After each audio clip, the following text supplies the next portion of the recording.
Hello everyone and welcome. This is Dawn. I'm so glad you could join me. Today I'm going to be using the Whimsy Stamps Floral A2 hot foil plate. This floral plate is absolutely beautiful. It has such intricate detail to it, and I'm going to show you how I use the positive and the negative pieces of the foil to make two cards. So let's get started. First, I'm going to heat emboss some flowers from the FaDoodle's flower stamp set. I rub my embossing powder bag onto my cardstock and I stamp the images with black Versamark ink. I pour clear embossing powder over the flowers, and when my heat tool is good and hot, I heat emboss the flowers. Then I use my brother's scan and cut to cut them out, but you can easily fussy cut them out. Then I just set them aside for later. Okay, now since this is such a large hot foil plate, I'm going to tape my cardstock onto the hot foil plate using a piece of painter's tape. And then I just wrap the tape around the back of the plate, and then it makes like a hinge on the top of the plate like you see here. It just flips up. Next, I take some silver foil and I put the decorative side down. And I place it on top of my plate and I cut off the excess that I don't need. Then I just fold the cardstock on top of it and I place it on top of my hot foil machine, and I place the plastic shim and the cutting plate on top of it. I press the timer button and I wait about a minute or so for the light to stop blinking, and then I run it through my Spellbinder die cut machine. Now, I'm going to tell you, I don't take much care to make sure my hot foiling comes out perfect. I actually like the distressed look you get from it, where it's not perfect and you see the imperfections from the big plates like this. Because this is a very large plate, and if you want the hot foiling to be perfect, I would heat it twice and run it through my die cut machine twice. This way you can make sure you got a really good transfer. Be careful taking the plate off. This is a heavy plate and it's hot. I just lift up the cardstock and it looks pretty good to me. So I'm just going to very carefully peel off the negative piece of the foil, and you can see how nice it is, so you don't want to waste this. I'm just going to set it aside for now. And this is how the positive piece of the foil came out. It's not perfect, but I love how it came out, and I'm going to cover most of it up anyways.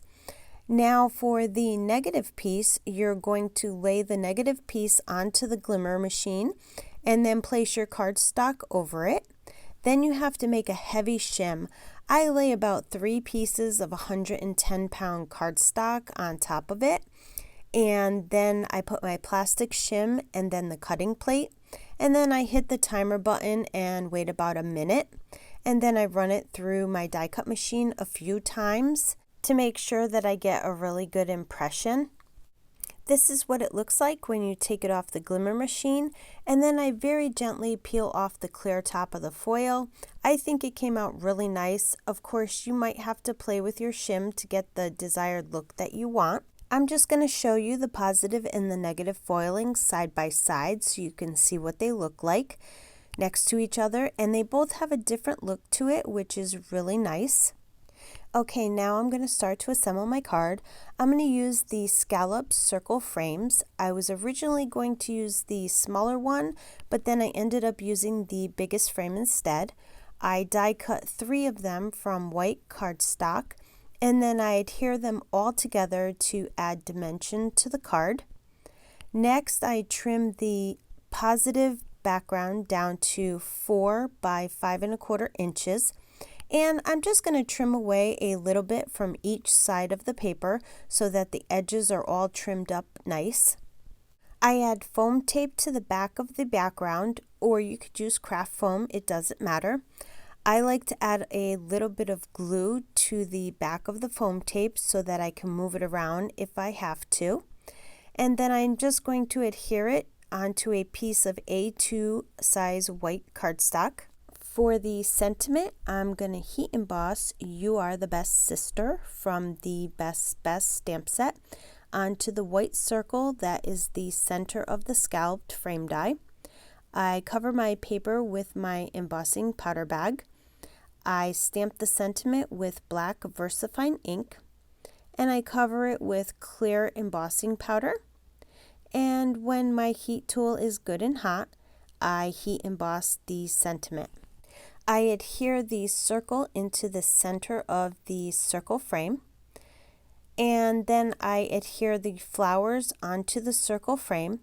I put 3 flowers at the top and 2 at the bottom. And to finish off the card, I adhere navy gems to the center of all the flowers, and then I put some randomly around the sentiment. And that's going to complete this card. You can see how nice and shiny it is. I just love how it turned out.